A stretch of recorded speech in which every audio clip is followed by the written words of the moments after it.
என்ன பாட்டி? மாவே அரைச்சிருக்கமா, எடுத்துரு.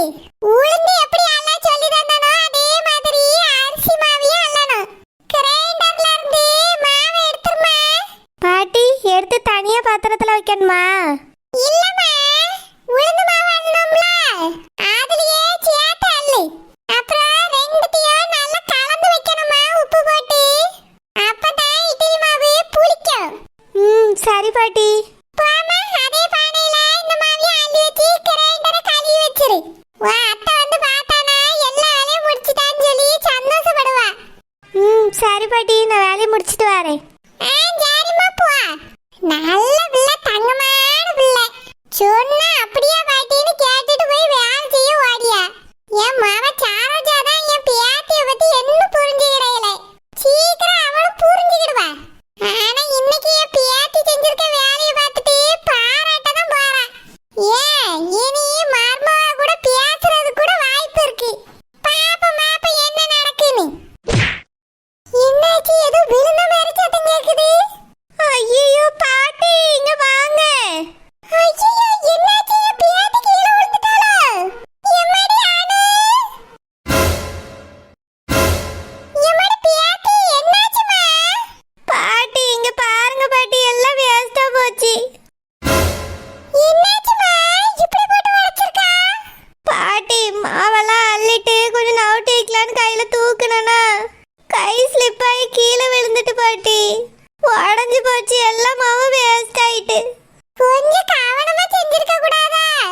உன் கையில கால்ல எதுவும் விழலையே? இல்ல பாட்டி, எனக்கு ஒன்றும் ஆகல. மாவு தான் எல்லாம் வேஸ்டா போச்சு. கவலைப்படாதம்மா, மறுபடியும் மாவை ஆட்டிக்கிடலாம். உனக்கு ஒண்ணும் செய்யலல்ல? இல்ல பாட்டி, அத்தை வந்து பார்த்தா கோவப்படுவாங்க. ஊற வச்ச அரிசி எங்கன்னு கேட்பாங்க. மாவு கொட்டி இருக்கிறத பார்த்தா டென்ஷன் ஆயிருவாங்க. இப்போ நான் என்ன செய்ய பாட்டி? கவலைப்படாதம்மா, மாவெல்லாம் அள்ளிட்டு புதுசா அரிசி எடுத்து ஊற வச்சிருவாங்க அத்தை வரதுக்குள்ள. பாட்டி, அதுக்கு ரொம்ப டைம் ஆகணும்ல, அரிசி ஊறணும். அத்தை வந்தா கண்டுபிடிச்சிருவாங்க பாட்டி. அதெல்லாம் கண்டுபிடிக்க வேண்டாமா, நீ மாவு அள்ளிட்டு அரிசி எடுத்து ஊற வை. பாட்டி, எப்படி அரிசி ஊற வைக்கணும்னு தெரியாதே. நீங்க கொஞ்சம் அரிசி எடுத்து ஊற வச்சிரீங்களா? நான் மாவெல்லாம் அள்ளிடுறேன். சரிம்மா, எதை கைக்குள்ள கால்குள்ள இழுத்து போட்டுக்கிடாத, மெதுவா செய். சரி பாட்டி. ஏம்மா, ஆமா, நீங்க ரெண்டு பேரும் அடுப்பங்கரையில என்ன பண்றீங்க? அது வந்துமா சாரோஜா. என்னது இதெல்லாம்? என்னம்மா வீட்டுக்குள்ள வேலை பார்த்து வச்சிருக்கீங்க? சாரோஜா, அது வந்துமா, நான் தான் தெரியாம. இல்லத்த, பாட்டி ஒன்றும் செய்யல, நான் தான் ரெண்டு பேரும் மாறி மாறி சொல்லுங்க. ஏம்மா, இங்க என்னம்மா நடக்குது? என்ன கோலம் இதெல்லாம்? சாரோஜா, நீ கடை பார்க்கறதுக்காக வெளிய போயிருந்தல்லம்மா, அதான் நீ வரதுக்குள்ள வேலையை முடிச்சிடலான்னு நாங்க ரெண்டு பேரும் அவசர அவசரமா செஞ்சோம்மா. அதுல கை வலிக்கி பானை விழுந்துட்டுமா. என்னது, கை வலிக்கி பானை விழுந்துட்டா? உங்களோட வந்து யார் பானை தூக்க சொன்னது? நான் சொல்லிட்டு போனேனோ. எதுக்கு இப்படி தேவையில்லாத வேலை பார்த்து வச்சிருக்கீங்க? அத்தை, பாட்டி ஒன்றும் சொல்லாதீங்க, எல்லாத்துக்கும் நான் தான் காரணம். நீங்க நிறைய வேலை இருக்குன்னு சொன்னீங்கள, அதான் நான் அது மாவு அரைச்சி வைக்கலான்னு நினச்சிட்டு வந்து அரைச்சேன். மாவெல்லாம் அரைச்சி முடிச்சிட்டு பானையை கொண்டு போய் அங்கே வைக்கலான்னு நினைக்கும் போது டப்புன்னு தெரியாம பானையை கீழே விட்டுட்டேன். பானை உடஞ்சி மாவெல்லாம் சிந்திட்டுத்த. நான் உன்னைய மாவரேன்னு சொல்லிட்டு போனேனோ. உனக்கு கேக்குத வேண்டாத வேலை? என்னமோ உன்னைய நான் மர்மம்னு நினைச்சிட்டு வேலையை அவனை செஞ்சு வச்சிருக்கா. வீட்டுல அந்த பானை மட்டும் உடச்சி வச்சிருக்கா. உன்கிட்ட நான் சொல்லிட்டு போனேனோ. ஒரே ஒருக்கா இந்த பானையிலேயே மாவெல்லுவாவே. சாரோஜா, பெரிய பானையில தேடி பார்த்தமா ஒண்ணும் கிடைக்க, எல்லாம் சின்ன சின்ன பானையா கிடந்து. நான் தான் இந்த மண் பானையில மாவெல்லுமான்னு சொல்லி எடுத்து கொடுத்தேன். சும்மா இருமா, நீ எல்லாத்துக்கும் அவளுக்கு சப்போர்ட் பண்ணிட்டு வா. நான் ஓட்ட சொன்ன வேலை செய்ய சொல்லு. நீ வேணும்னு ரெண்டு பேரும் பார்த்து வச்சிருக்க இந்த மாதிரி வேலையை. இப்ப எனக்கு ஒரு வேலைக்கு 10 வேலையை ஆக்கி விட்டுருக்கிய. யார் இவன் இந்த வீட்டுல வேலை செய்யலன்னு அழுத்தது? சாரோஜா, அப்படிலாம் சொல்லாதம்மா, நீ நிறைய வேலை இருக்குன்னு சொல்லிட்டு போன பத்தியா.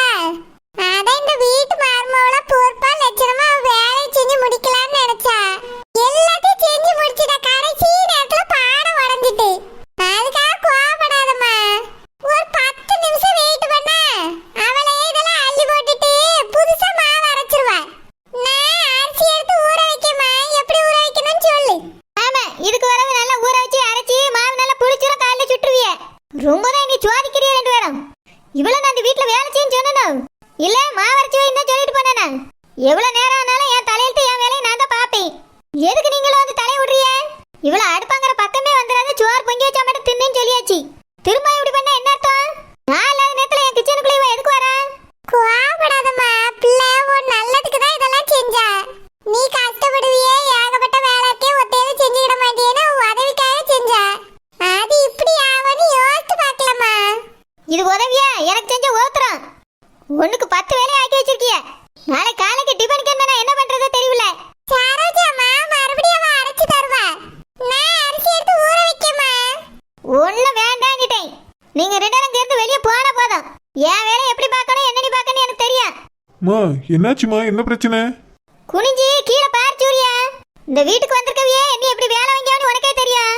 என்னாச்சுமா, மாவுல கொட்டி கிடக்கு. எல்லாத்துக்கும் நீ ஒருத்திய கூட்டிட்டு வந்தி அவதான் காரணம். கூட இனி பெத்து வச்சிருக்காளே அவளும் காரணம். நான் கிச்சன் பக்கமே வரக்கூடாதுன்னு சொல்லி வச்சிருக்கேன். வீட்டுக்குள்ள வந்து வேலை பார்த்துக்கான ஒரு வேலைக்கு இப்ப எனக்கு 4 வேலையை ஆக்கி வச்சாச்சு. பிரோஜனமா ஒரு வேலையும் பார்க்க தெரியாதுன்னு நினைக்கேன். அதனால தான் இந்த மாதிரி வேலை அந்த வீட்டுக்குள்ள நடந்துட்டு இருக்கு. இப்ப இதெல்லாம் யார் சுத்தம் பண்ணி தொலைக்கிறது? அம்மா கோவப்படாதீங்கம்மா, அணுவே க்ளீன் பண்ணுவா. அணு என்னாச்சு அணு? தெரியாம கொட்டிட்டேங்க. மா அவ தெரியாம தான் கொட்டிட்டால, நான் க்ளீன் பண்ண சொல்றேன், வெயிட் பண்ணுங்க. வெயிட் பண்ணி மட்டும் என்ன பிரச்சனை? அதான் எல்லாம் போச்சே. நாளை காலையில வெறும் உப்புமா தான் கட்டி போடுவே தின்னுங்க. இங்க பார் சூர்யா, உனக்கு ஒன்று சொல்லி கேட்டுக்க. உன் கூட அம்மா பேசவே வாங்கவே இருப்பேன். அதுக்காக மத்தவங்களையும் சேர்த்துக்கிட்டே நீ மனப்பால் குடிக்காண்டா.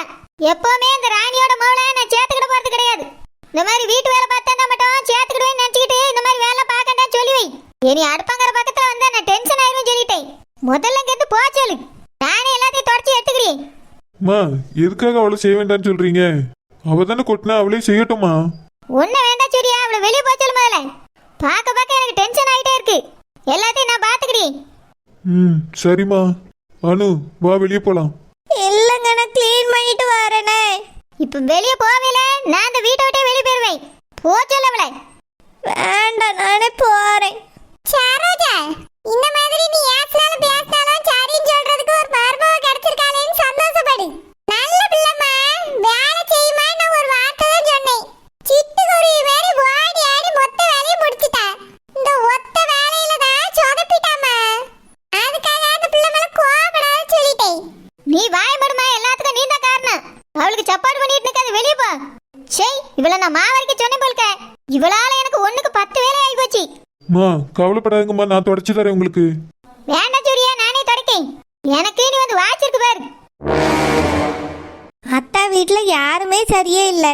அத்தையும் சரியில்லை, சின்ன மச்சானும் சரியில்லை. சின்ன மச்சான் ஃபோன்லேயே அப்படி கோவப்படுறாரு. ஏன் நான் அவர் வீட்டுக்கு வந்தா என்ன? எங்க அக்கா அங்கே தானே இருக்கா. நான் அவரோட மாமா பொண்ணு. எனக்கு அந்த வீட்டுக்கு வர்றதுக்கு போகிறதுக்கு எல்லா உரிமையும் இருக்குன்னு பாட்டி சொன்னாங்க. இவர் எதுக்கு கோவப்படுறாரு? என்னமோ இவர் வீட்டுக்கு நான் போன மாதிரி தான். நான் எங்கள் அத்தா வீட்டுக்கு போனேன், எங்கள் அத்தானை பார்க்கறதுக்காகவும் எங்கள் அக்காவை பார்க்கறதுக்காகவும். சரி, எதுக்கு தான் ஒரு ஃபோனை அட்டன் பண்ணணும் தெரியல. நேரில் பார்த்தா தான் சிடுசிடுன்னு இருக்காருன்னு பார்த்தா ஃபோனில் ரொம்ப மோசம். இப்படி பேசுகிறாரு. அவர் கூடலாம் பேச்சுவார்த்தையே வச்சுக்க கூடாது. இனி இங்கே எல்லாம் நார்மலான பிறகு கூட அவர்கிட்டலாம் பேசவே கூடாது. சே, எப்படி பேசுகிறாரு அவரு? ஏதோ நானும் பாட்டியும் போயிருக்கப்பே பரவாயில்ல. இதுவே எங்கள் அப்பா அம்மா போனாங்கன்னா அப்பயும் இந்த மாதிரி பேசினா அவ்வளோதான். ஏற்கனவே எங்கள் அம்மா கோவமாக இருக்காங்க. அப்புறம் லைஃப் ஃபுல்லாக அக்காவை ஏற்றுக்கவே மாட்டாங்க. சே, கொஞ்சம் கூட அவருக்கும் புரியல, அத்தைக்கும் புரியல. அத்தையும் என்னை பார்த்தாலே கோவப்படுறாங்க. என்னை மட்டும் பார்த்தாவ கோவப்படுறாங்க, அக்காவை பார்த்தோம் தான் கோவப்படுறாங்க. அக்கா ரொம்ப பாவம். எப்படி தான் சமாளிக்கிறானே தெரியல அவங்கள. நான் சொல்லிட்டேன் ஏற்று பேசுன்னு, அவள் கேட்கவே மாட்றா. இந்த அளவுக்கு பேசுகிறாங்க, அவள் பாட்டுக்கு தான் இருக்கா, எதுவுமே சொல்ல மாட்றா. பேசாம அக்கா பழைய வீட்டுக்கே போயிடலாம். அங்கே கூட அக்காவும் அத்தானும் மட்டும்தான் இருப்பாங்க, ஆனால் நிம்மதியாக இருந்தாங்க. இங்கே அந்த நிம்மதி கொஞ்சம் கம்மி தான். என்ன பண்ணுறது?